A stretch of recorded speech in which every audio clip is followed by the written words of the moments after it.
La lutte contre les constructions anarchiques sur les lits des rivières, c'est le combat que livre l'actuel ministre d'État en charge de l'urbanisme et habitat.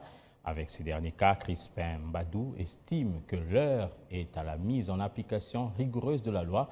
Son ministère est déjà à pied d'œuvre pour éviter au pays de pareilles situations dans l'avenir.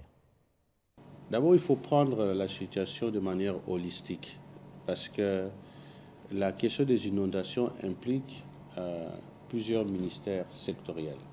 Ce n'est pas seulement l'urbanisme, mais je vous ai parlé par exemple du curage des rivières, des drainages des eaux.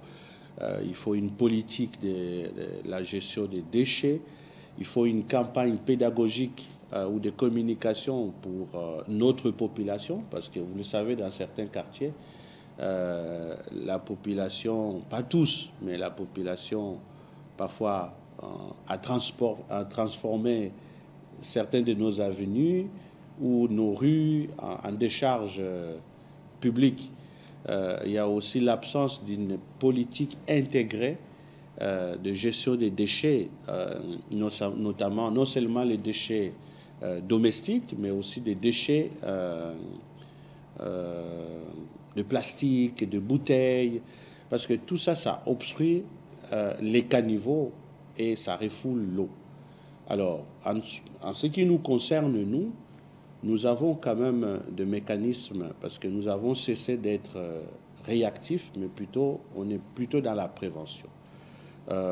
Mes services ont été instruits pour que finalement, qu'on puisse élaborer pour chacune des communes un plan particulier d'aménagement urbain.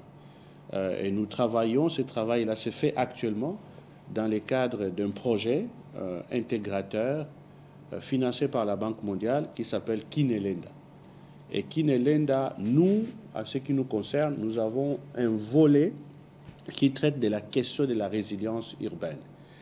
Et les communes qui sont actuellement touchées sont justement prises en charge par le projet pour résoudre aussi les problèmes de versants, parce que Kinshasa, c'est beaucoup d'eau, pour résoudre ces problèmes-là des versants et des eaux qui nous viennent notamment du Congo central. Donc on parle ici des communes de Kisenso, Matete, Mongafula, Nsele, Nzili et Limete. Donc en fait, il y a je pense que c'est une dizaine de communes qui sont concernées et les travaux sont actuellement en cours. Donc nous pensons que c'est une réponse à tous ces problèmes que nous connaissons aujourd'hui.